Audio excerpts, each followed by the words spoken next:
Justisi pengkhianat.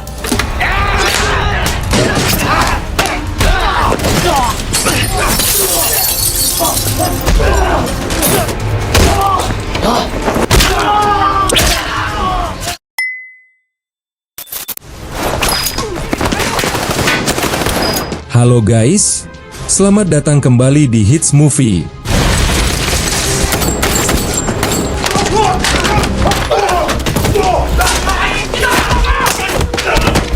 Pada kesempatan kali ini, kita akan membawakan sebuah film berjudul Mile 22 yang dirilis pada tahun 2018. Film ini menceritakan tentang seorang mantan Intel Indonesia yang menjadi buronan internasional dan diburu oleh ratusan agen rahasia. Mile 22 adalah salah satu film action favorit saya karena dibintangi oleh aktor kebanggaan tanah air. Siapa lagi kalau bukan Iko Uwais? Selain berperan menjadi tokoh penting, beliau juga dipercaya untuk membuat koreografi action di film ini. Tidak hanya itu, film ini juga 80% berlatar di Jakarta dan sebagian dialognya menggunakan bahasa Indonesia.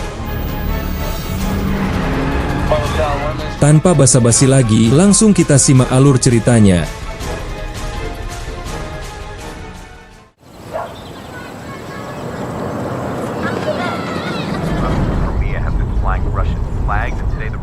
Film dimulai dengan memperlihatkan seorang wanita bernama Alice dan pasangannya John yang sedang berada di Jalan Natal nomor 111. Walaupun terlihat seperti pasangan suami istri sungguhan, tapi mereka sebenarnya adalah agen khusus Amerika yang sedang menjalankan misi. Rupanya mereka berdua adalah anggota tim elit yang biasa disebut dengan Overwatch. Di sini mereka pura-pura menjadi suami istri untuk memancing si pemilik rumah nomor 111. Selain mereka, ada juga rekan lainnya yang tampak bersiaga dari halaman belakang. Di sana terlihat ada 3 agen yang mengintai dengan senapan laras panjang. Dan mereka bertiga adalah James Silva selaku pemimpin tim lapangan yang ditemani oleh Sam dan Williams. On the child one, we're at set point. I'll copy over. I read you, Lima Charlie. Help me. Setelah tim lapangan siap, tim pendukung di markas pun mengirimkan drone pemantau yang sangat canggih. Drone ini memiliki perangkat khusus yang bisa mendeteksi pergerakan makhluk hidup di dalam tempat tertutup dengan sebuah kamera tembus pandang. Selain drone, teknologi canggih lainnya juga dipasang di setiap anggota tim Overwatch untuk mendeteksi detak jantung dan tingkat adrenalin mereka. Di sisi lain, tim hacker juga telah meretas CCTV di dalam rumah untuk memantau situasi di dalamnya. Kemudian, Alice dan John pura-pura cekcok untuk memancing penghuni rumah sambil menekan bel di depan pintu. Lalu ketika pintunya dibuka, John langsung melemparkan bom asap ke dalam rumah tersebut.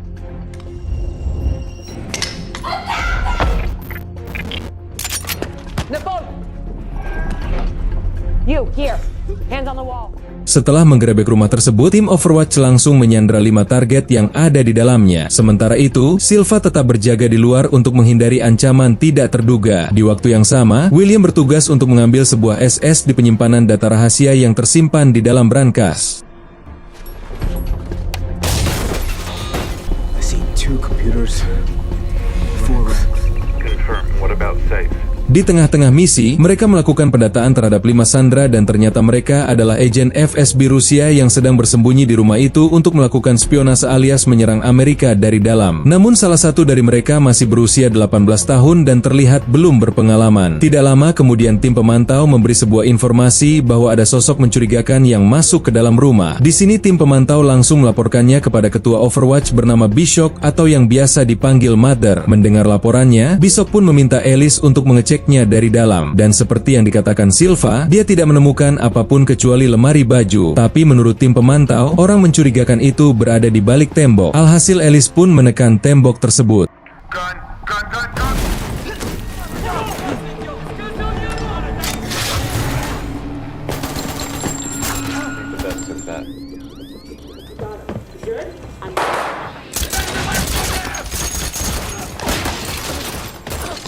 Gara-gara serangan lawan, John terbunuh dan situasi di dalam rumah pun menjadi kacau balau. Ditambah lagi semua sandera berhasil lepas dan berusaha melarikan diri. Hingga akhirnya Bishop menyuruh tim lapangan untuk menghabisi mereka semua. Confirm capture to kill. Confirmed. Setelah membantai semua sandera, tim Overwatch buru-buru pergi dari sana karena para agen Rusia itu telah memasang peledak jebakan. Namun ternyata agen remaja tadi masih hidup dan berusaha melarikan diri. Dia pun melompat dari jendela kaca belakang hingga mengalami luka yang cukup parah. Tapi meskipun sudah berusaha sekuat tenaga, dia tidak bisa kabur karena Silva sudah standby di luar rumah. Dan sebagai anggota yang baik, dia pun meminta izin kepada Bishop untuk membunuh anak tersebut. Sebelum nyawanya melayang, remaja itu memperingatkan Silva bahwa dia telah melakukan kesalahan besar. besar. Hanya saja omongan itu tidak mampu mengubah keputusan Silva. Okay, so you want me to waste this guy? Confirm. Child 1, the cavalry is...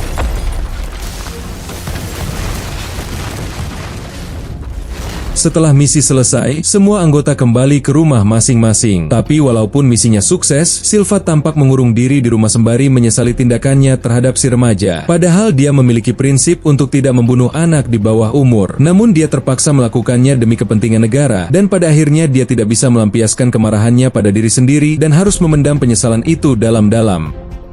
18 years of age, and this is coming out. They have been playing it very close to the rest of the FBI. Saat sedang merenung, Silva teringat kembali dengan masa kecilnya yang sangat kelam dan tragis. Begini ceritanya, ketika masih berusia 10 tahun, dia adalah anak yang brutal dan sering menghajar teman-temannya sendiri. Lalu saat menginjak usia remaja, nasib buruk menimpa keluarganya di mana sang ibu dan kedua kakaknya tewas dalam sebuah kecelakaan. Akibatnya, dia menjadi anak sebatang kara dan harus menjalani masa remajanya di panti sosial pemerintah. Tapi siapa sangka orang yang merawatnya adalah seorang agensi, dan sejak saat itu dia dilatih untuk menjadi mesin pembunuh paling berbahaya milik pemerintah. Direct every tool of intelligence until there is no refuge. You are clear to engage. Ramping up of these wars outside of the war zones. You're authorized. 546. Welcome to the new wars.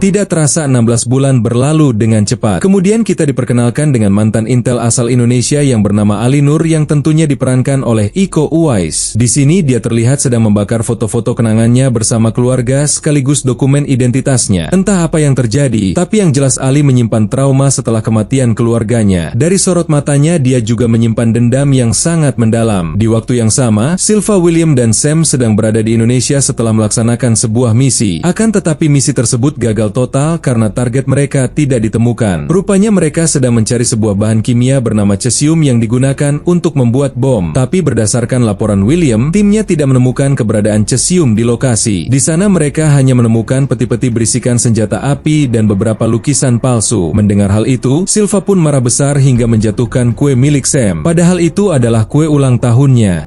What is this? Sam's birthday. No birthday cake. No birthday. Setelah mendengar penjelasan Sam dan William, kali ini dia mendatangi kantor kedutaan Amerika di Jakarta untuk meminta pertanggungjawaban dari Alice. Menurutnya, misi tersebut gagal gara-gara Alice yang salah memilih informan. Padahal cesium adalah barang yang sangat penting. Tidak menemukan jawaban yang memuaskan, Silva pun menemui para petinggi kedutaan untuk meminta bantuan mereka. Sebab jika dia tidak segera menemukan cesiumnya, maka pihak lain bisa memanfaatkannya untuk menyerang Amerika. Apalagi bahan kimia itu memiliki daya ledak yang sangat besar. Bahkan dengan cesium seberat 2 kilo saja akan mampu melumpuhkan 6 kota besar sekaligus. Selagi Silva berbincang dengan para petinggi, Alice menerima telepon dari mantan suaminya yang mengancam akan merebut hak asuh anak mereka karena dia selalu sibuk dengan pekerjaannya. Tidak terima dengan hal itu, Alice pun langsung emosi jiwa dan hampir lepas kendali. No. Jack, you are wizarded. Wait. No. Are we done here now? Sayangnya, dia tidak bisa pulang ke Amerika dalam waktu dekat, sebab dia harus ikut dalam misi pencarian cesium. Apalagi cesium ini bisa menyebabkan kiamat jika dimiliki oleh orang yang salah. Your job is to prevent the end of tomorrow. If you don't find the cesium before it's too late, responsible for the single largest intelligence fumble. Selesai rapat dengan petinggi kedutaan, Silva berusaha menenangkan Alice yang gelisah sepanjang hari. Menurutnya Alice membutuhkan liburan untuk menghibur diri. Tapi bagi wanita itu, yang butuh liburan adalah Silva. Karena dari tadi dia selalu marah-marah dan tidak bisa berpikir jernih. Meskipun tidak terima dengan ucapannya, Silva mengakui bahwa dia memang tidak bisa mengontrol emosinya.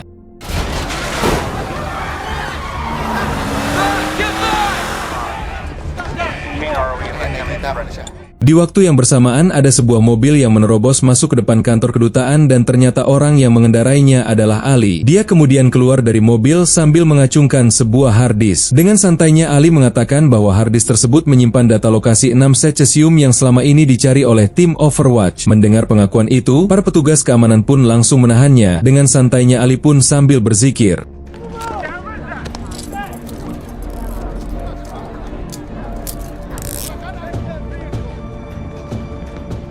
Ketika melihat wajahnya, Alice langsung memberitahu Silva kalau Ali adalah informan kepercayaannya. Dia merupakan seorang mantan intel yang sekarang bekerja sebagai tentara bayaran alias tentara independen. Dan berdasarkan info terbaru, dia hidup sebatang kara serta tidak memiliki hubungan dengan pihak manapun. Jadi dia sudah bisa dipastikan dapat dipercaya. Di sisi lain, Silva sangat terkejut saat melihat spek harddisk yang dibawa Ali karena ternyata harddisk tersebut telah didesain khusus untuk rusak dengan sendirinya dalam waktu kurang dari 24 jam. Jadi mau tidak mau Silva harus segera membuka datanya sebelum harddisknya rusak. Tapi masalahnya dia hanya punya waktu 8 jam untuk membuka data tersebut. Oleh karena itu, Alice pun mendesak Ali untuk memberitahu password datanya. Namun Ali memberikan sebuah syarat di mana dia harus dipindahkan ke Amerika secepat mungkin karena Indonesia sudah tidak aman lagi bagi dirinya. I tell you what I want and you give it to me. Keluarkan gue dari negara ini dan gue akan kasih cesiumnya. Disk will lead to the safe return of the stolen cesium. Less capable of extreme violence. Buka disknya sekarang. Saya mau keluar dari negara ini sekarang. Take a closer look at the paintings. Agar omongannya bisa dipercaya, Ali pun memberitahu salah satu lokasi penyimpanan cesium dari 6 titik lokasi yang ada, dan ternyata bahan kimia itu berada di balik lukisan palsu yang ditemukan oleh tim Overwatch pada misi sebelumnya. Karena Ali berkata jujur, tim Overwatch pun langsung menyuruh Ali menjalani tes kejujuran, psikologi, dan juga kesehatan yang mirip dengan tes CPNS untuk memastikan bahwa dia tidak berbahaya. Sambil menjalani tes, Ali tampak menggerakkan jarinya seperti orang yang sedang berzikir untuk membuat tubuhnya rileks. Repeat after me. Green. Green. Romeo. Romeo. Juliet. Involved in acts of espionage against your own government. Yes. Are you an agent of the Israeli government? No. I know what it feels like to fall in love. Dangerous. Where is that code? In my mind. Can we trust you? Yes. Do you...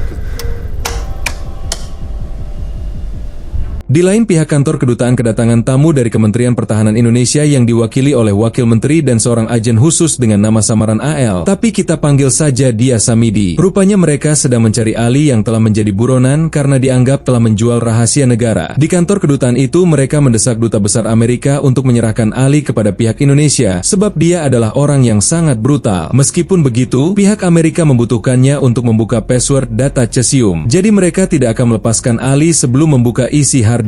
Di waktu yang sama, Ali sedang berada di ruangan khusus untuk menjalani tes kesehatan. Di sini tim Overwatch sengaja memborgolnya agar tidak melakukan tindakan-tindakan yang brutal. Lalu tidak lama kemudian ada seorang dokter dan perawat yang masuk ke dalam ruangan itu. Awalnya pemeriksaan ini berjalan dengan normal, tapi Ali merasakan sebuah kejanggalan karena dia pernah melihat sosok dokter itu di suatu tempat. Dan benar saja, ternyata dokter itu adalah intel asal Indonesia yang sedang menyamar dan ditugaskan untuk membunuh Ali dengan suntikan racun. Sontak Ali pun langsung membrutal saat itu juga.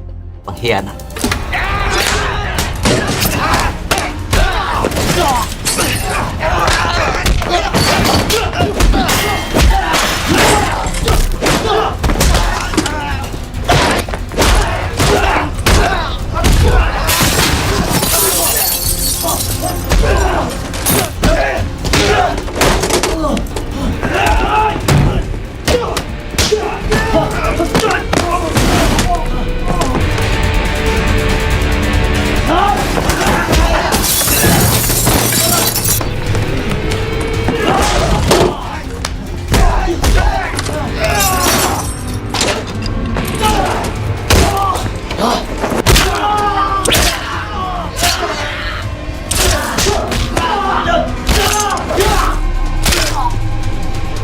Meskipun tangannya diborgol, tapi dia mampu menghabisi kedua agen tersebut dengan sangat mudah. Melihat kebrutalan Ali, Silva sangat yakin kalau mantan intel itu adalah aset berharga yang akan menguntungkan. Oleh karenanya, dia langsung menyiapkan operasi baru untuk memberi perlindungan terhadap Ali dari ancaman pemerintah Indonesia. Diplomacy is option 1, military is option 2. Your little sister's hippie friend on holiday might be a weapon of mass destruction. The Overwatch location is America's most closely guarded.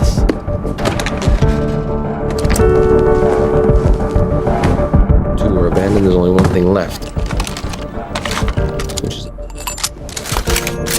Sebelum menjalankan misinya, Bishop selaku pemimpin tim menjelaskan tentang identitas Ali Nur yang sudah tidak asing di dunia militer dan juga intelijen. Selain itu, Bishop juga menghimbau timnya untuk tetap fokus menjaga Ali sampai dia benar-benar memberitahu semua lokasi penyimpanan cesium. Dan rencananya tim Overwatch akan membawa Ali dari kantor kedutaan sampai ke pangkalan udara yang berjarak 22 mil, yang sesuai dengan judul film ini. Tapi sebelum berangkat, Bishop menyuruh tim lapangan untuk menanam chip di tubuh Ali agar dia bisa memantau detak jantung dan tingkat adrenalinnya. Lalu setelah semuanya beres, misi pun dimulai.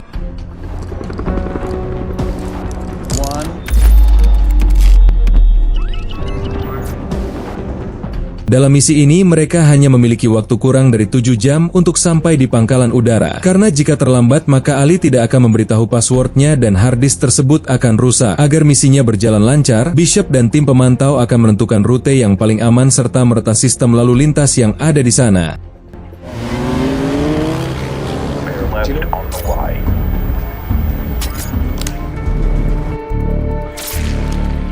Green. Nice job on the green light. You got a big ego.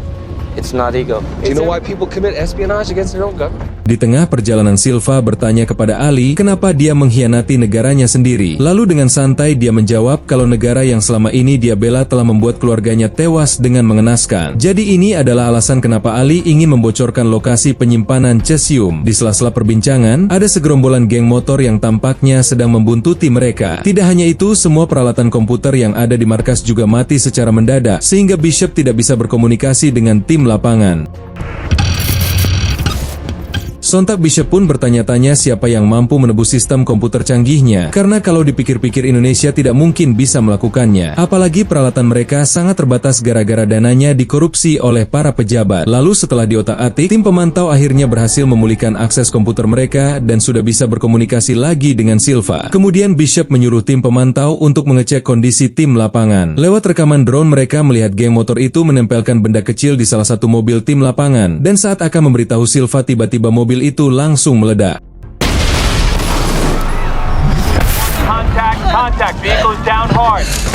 Akibat ledakan tersebut, sebagian anggota tewas dengan mengenaskan. Sementara itu, Sam mengalami luka yang sangat parah. Di lain pihak, Ali Silva dan Alice harus berhadapan dengan agen khusus Indonesia yang terus menggempur mereka dengan granat.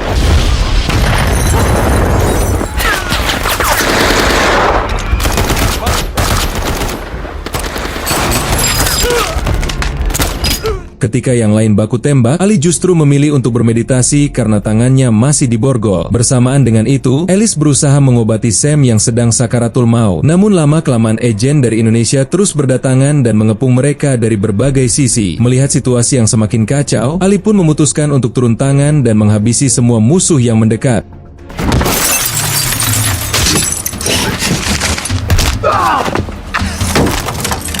Di saat situasinya semakin genting, Bishop menyuruh Silva pergi secepat mungkin dan mau tidak mau mereka harus meninggalkan Sam yang tidak mungkin selamat dari kematian. Tapi sebelum meninggalkannya, Silva memberikan 2 granat agar Sam bisa berjuang untuk negaranya hingga titik darah penghabisan. Dan ketika pasukan musuh mendekat, dia pun langsung meledakkan granat tersebut. Berkat pengorbanan Sam, tim Overwatch yang masih hidup bisa melanjutkan perjalanan. Di sini hanya ada Silva, Alice, dan William yang selamat dari serangan para agen Indonesia, dan untungnya Ali juga mampu bertahan sampai saat ini. Kemudian mereka berencana menuju ke rumah aman terlebih dahulu, karena para agen Indonesia terus meneror mereka tanpa henti. Awalnya Ali menolak untuk ikut ke sana sebab waktu terus berkurang, dan jika terlambat ke pangkalan udara maka dia tidak akan bisa ke Amerika, yang artinya dia juga tidak akan memberikan password harddisknya. Tapi setelah berdebat panjang lebar dengan Silva, dia memutuskan untuk menuruti keputusannya. Singkat cerita, mereka akhirnya sampai di rumah aman yang berkedok restoran. Selain menyediakan tempat berlindung, rumah aman ini juga memiliki berbagai amunisi yang bisa digunakan. Tapi sialnya Samidi, si agen khusus, sudah berhasil melacak mereka dan kini sedang menunggu tim Overwatch di luar restoran. Mengetahui hal itu, Silva pun menghampirinya seorang diri lalu meminta ia untuk pergi sebelum Amerika memporak-porandakan negaranya. Setelah mengancam Samidi, dia kembali ke dalam restoran untuk memindahkan Ali ke tempat yang aman. Tapi di sana dia melihat sebuah granat dan inilah yang terjadi.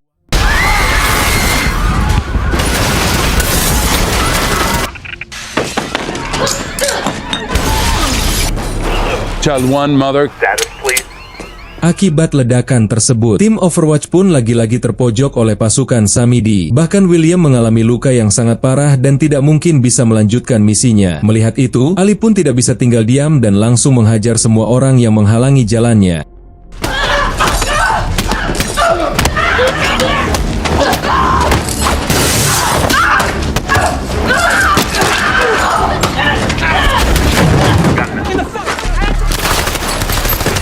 Setelah menghabisi mereka, Ali dan tim Overwatch kembali melanjutkan perjalanan. Tapi sialnya mereka lagi-lagi disusul oleh pasukan Samidi. Dalam situasi yang mendesak ini, Silva pun menyuruh Alice untuk menyembunyikan Ali di dalam sebuah rumah susun. Sementara itu, William yang mengalami luka parah memilih untuk pasrah dan tidak mengikuti teman-temannya. Lalu dengan tenaga yang tersisa, dia memutuskan untuk menahan semua gempuran musuh.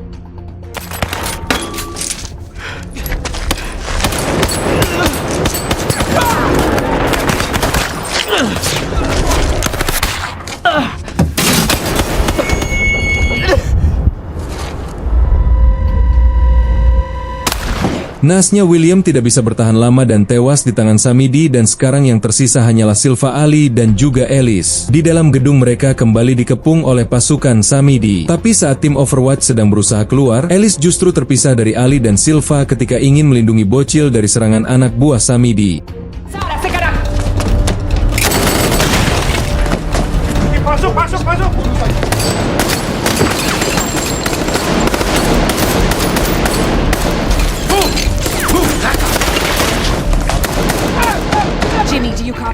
Karena waktunya terbatas, Bishop pun menyuruh Silva untuk meninggalkan Alice yang sudah menjadi beban tim. Terlebih lagi, pesawat jemputan akan segera tiba di pangkalan udara. Silva yang sedang dilema pun memaksa Ali untuk menyelamatkan Alice karena Ali memiliki skill bertarung yang jauh lebih baik dari dirinya. Ditambah lagi, Alice tersesat ketika sedang menyelamatkan seorang bocil. Untuk menghormati kebaikannya, mereka berdua pun bekerja sama untuk mencarinya. Dan agar bisa menemukan rekannya dengan cepat, Silva meminta tim yang ada di markas untuk memadamkan semua aliran listrik di gedung tersebut dan setelah itu mereka pun langsung beraksi.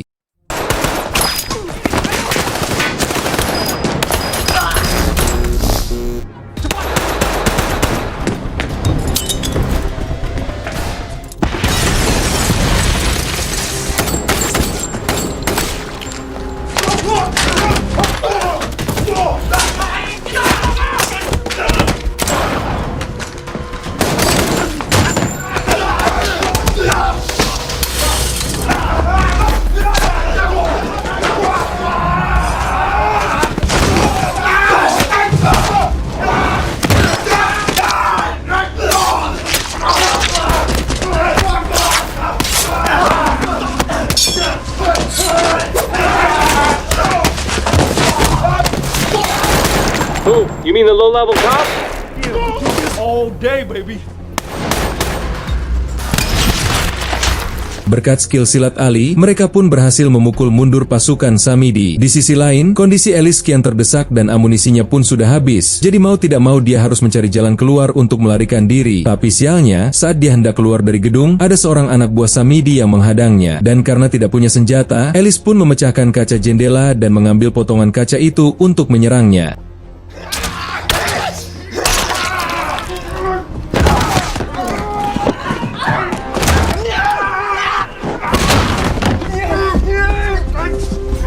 Namun anak buah Samidi itu ternyata sangat kuat dan sulit dikalahkan. Bahkan dia tidak tumbang walaupun sudah kehabisan banyak darah. Dan yang lebih gilanya lagi, dia masih bisa menyerang Alice dengan full power. Namun beruntung Ali datang di waktu yang tepat. Setelah berhasil mengalahkannya, mereka bertiga kembali melanjutkan perjalanan ke pangkalan udara dan kali ini mereka benar-benar harus sampai di sana dalam hitungan menit karena pesawat penjemput tidak punya waktu lagi. Dan jika mereka tidak tiba tepat waktu, pesawat itu akan kembali ke Amerika sebelum pasukan Samidi menyerangnya. Get your ass to the airstrip now. Yeah, I'm working on that. Where is your package? Window is closing. We need... Namun saat hampir sampai di pangkalan udara, mereka lagi-lagi harus berhadapan dengan si Samidi. Silva yang tidak punya banyak waktu akhirnya meminta Bishop untuk menembak Samidi dengan roket dan tanpa pikir panjang Bishop pun langsung mengabulkan permintaannya. Setelah melewati banyak rintangan, mereka akhirnya berhasil tiba di pangkalan tepat waktu. Tapi sebelum mengizinkan Ali naik ke pesawat, Silva memintanya untuk memberitahu password data. Karena waktu yang tersisa tinggal 2 menit lagi dan sesuai kesepakatan, Ali pun langsung menyebutkannya. Berkat password tersebut, akhirnya Bishop berhasil menemukan 5 titik lokasi penyimpanan cesium. They're being sent to Langley. Dengan terbukanya data itu, Ali pun diperbolehkan untuk pergi ke Amerika. Namun dia tidak akan pergi sendirian sebab Alice juga akan pulang untuk merawat anak-anaknya dan semua itu dia lakukan agar sang mantan suami tidak merebut hak asuhnya. Di saat pesawat hendak lepas landas, Ali berpesan kepada Silva untuk menyampaikan salamnya kepada orang bernama Mater yang tidak lain adalah Bishop. Akan tetapi Silva tidak bisa mendengarnya karena suara pesawat yang sangat bising. Di sisi lain, tim IT Overwatch menemukan sebuah keanehan di layar komputer mereka. Di sana mereka melihat detak jantung dan tingkat adrenalin milik Ali meningkat secara drastis. Selain itu, sistem IT mereka juga berhasil dikendalikan oleh pihak lain yang bertuliskan kode-kode dalam bahasa Rusia. Jadi selama ini yang mereka lawan bukanlah Indonesia, tapi Badan Intelijen Rusia. He's not a double agent. Oh my God. He's a Russian. Dalam kode-kode tersebut ada sebuah petunjuk tentang Jalan Natal nomor 111 yang merupakan tempat pelaksanaan misi di awal film. Kemudian ada gambar seorang remaja yang muncul di layar. Setelah diselidiki lagi, ternyata dia adalah remaja yang dibunuh Silva dalam misi 16 tahun yang lalu di rumah nomor 111. Dan tidak hanya itu, dia juga merupakan anak dari petinggi intelijen Rusia. Di sini akhirnya terungkap bahwa agen Rusia telah mempermainkan tim Overwatch untuk membalas dendam atas kematian para agen dan anak pemimpin mereka. Singkatnya, mereka mengutus Ali Nur untuk mengacaukan fokus dari tim Overwatch dengan mengadu domba antara Amerika dan Indonesia. Karena setelah ditelusuri rekam jejaknya, Ali adalah anak yatim piatu yang pernah dididik oleh FSB Rusia sejak kecil, lalu dilepaskan untuk menjadi agen rangkap 3 Rusia Indonesia dan menjadi informan untuk Alice. Lalu pada waktu yang tepat, mereka memberi perintah kepada Ali untuk memancing Silva dengan hard disk dan lokasi cesium. Sebab agen Rusia tahu kalau Amerika sangat membutuhkan bahan kimia tersebut. Sementara itu, Alice yang kini berada di samping Ali mulai merasakan sebuah kejanggalan saat melihat gerak-gerik Ali yang mencurigakan. Dan benar saja ternyata pihak Rusia telah membajak pesawat itu. Lalu dalam hitungan detik kekacauan pun terjadi. Pada akhirnya seluruh tim pemantau Overwatch tewas setelah digempur oleh pasukan Rusia, termasuk Alice yang meninggal di pesawat. Akan tetapi, mereka sengaja menyisakan Bishop dan Silva agar mereka tahu bagaimana sakitnya kehilangan orang tercinta seperti yang dirasakan oleh si petinggi Intel Rusia. Di momen ini, Silva menjelaskan kejadiannya di depan Dewan Keamanan Amerika. Selain itu, dia juga memberitahu kalau Ali adalah orang paling berbahaya yang pernah dia temui. Bahkan kekuatannya tidak hanya ada di ototnya, tapi juga berada di otaknya yang mampu memanipulasi orang lain. Di akhir film, Silva berniat untuk balas dendam kepada Ali dan pihak Rusia agar kematian Alice tidak sia-sia. I'll see you tomorrow. Dan film pun berakhir. Menurut kabar yang beredar, film ini akan dilanjutkan yang berfokus pada pertarungan antara Iko Uwais dengan Mark Wahlberg yang pastinya layak untuk dinantikan. Dan sekian.